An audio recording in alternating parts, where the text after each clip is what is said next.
More developments in Tennessee over the expulsion of 2 Democratic state lawmakers. The former lawmakers may soon return to the state house with the help of local governments. I would be honored to accept the appointment of the Shelby County Commission and to run in a special election. And I've already heard that people in the state legislature and in Nashville are actually threatening our Shelby County commissioners to not reappoint me, or they're going to take away funding that's in the governor's budget for projects that the mayor and others have asked for. The Nashville City Council held a special meeting earlier today to reappoint former Tennessee House member Justin Jones to temporarily fill the open seat. The motion to reinstate Jones passed unanimously. The Shelby County Commission also plans to meet soon to decide what to do with the vacancy left by former lawmaker Justin J. Pearson. Commissioners could also reinstate him, but there will still be a special elections for both seats in the coming months. The 2 Democrats were expelled from the state house after leading gun control protesters into the state capitol during a session on March 30th. At least 5 people are dead and 3 are in critical condition after a shooting at a bank in Louisville, Kentucky this morning. Louisville police spoke to local media about the details of the shooting. At 8:38, there's a report of shots fired at Old National Bank. Officers were on scene within 3 minutes. The suspect shot at officers. We then returned fire and stopped that threat. The suspect is deceased. The 4 victims were identified as 63-year-old Tommy Elliott, 64-year-old Jim Tutt, 40-year-old Josh Barrick, and 57-year-old Juliana Farmer. Kentucky's Governor Andy Beshear said one of them was his close friend. Police shot and killed the shooter, 23-year-old Connor Sturgeon, a former employee of the bank. 9 people were hospitalized with injuries, including 2 police officers. One of the officers was shot in the head and is in critical but stable condition. Police said the shooter appeared to be acting alone and used a rifle. He also live-streamed the shooting online. And speaking of espionage, the U.S. is apparently not only gathering intel on its enemies, but also on its allies.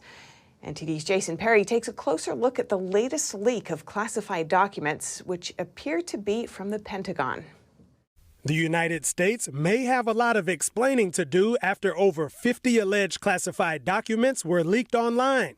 A source close to Ukrainian President Volodymyr Zelensky told CNN that Ukraine has already altered some of its military plans because of the leak. Retired Army Major Mike Lyons said this. I'm having a hard time getting my head around this. I mean, if there's 50 classified documents, there's 50 separate stories that are going to impact on the ground in Ukraine right now. The fact that they gave away their air defense platforms and where those locations were, the fact troop movements, they're talking about artillery rounds. We all know that Ukraine is running out of artillery. So this level of breach is significant. But when taking a closer look, the documents also show the United States is spying on its allies, including Israel. We recently reported on the protest in Jerusalem over possible judicial reform.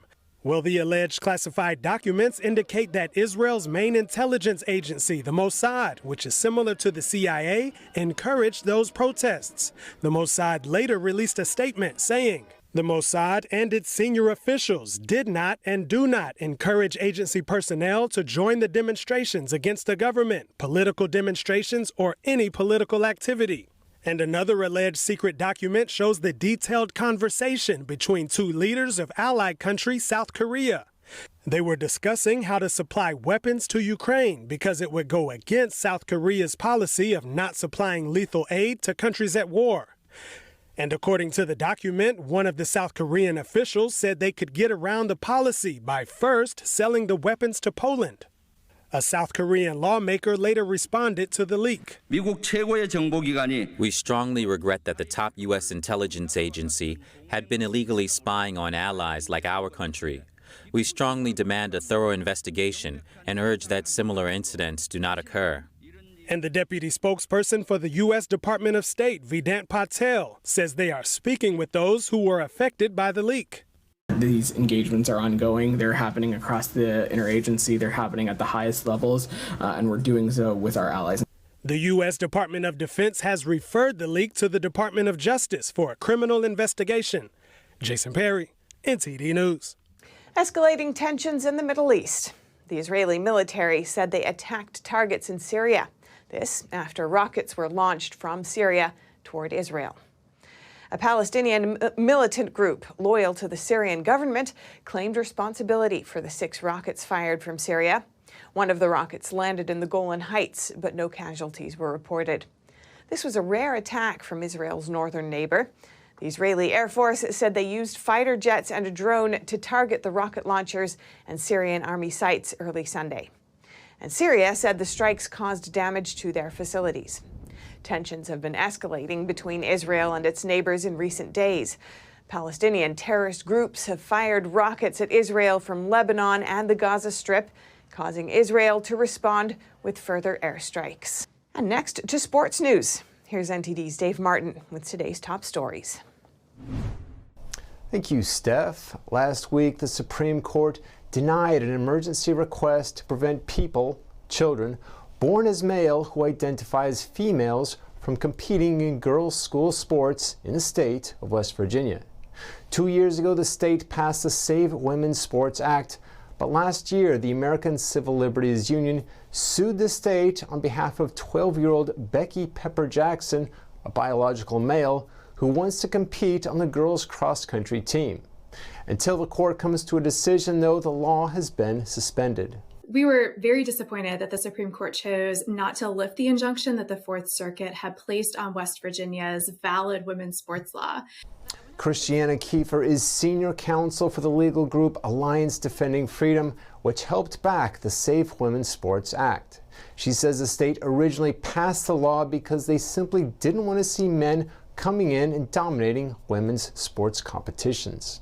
And so they passed a law that does essentially what Title IX was designed to do, which is ensure that when a girl steps up to the starting line, that she knows that her race is going to be fair. She has an equal opportunity to win, to showcase her talents, to be on the podium, and to earn college scholarship opportunities. Lawyers for the 12-year-old Pepper Jackson have called the attempt to enforce the law a baseless and cruel effort, but Kiefer says the real victims are those who have to compete at a clear disadvantage. We have women's sports as a separate category for a very clear reason, and that's because there are real physical differences between the sexes that make it unfair to force female athletes to compete against a bigger, faster, and stronger male. Kiefer says that although the Supreme Court refused to lift the injunction, the case is proceeding as usual with oral arguments scheduled for later this year.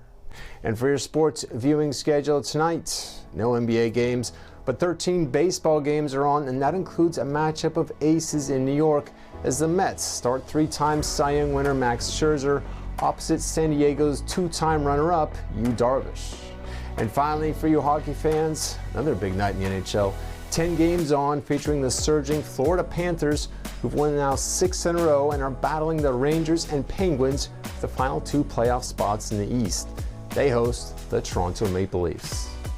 And that's it for your sports news today. Steph, over to you.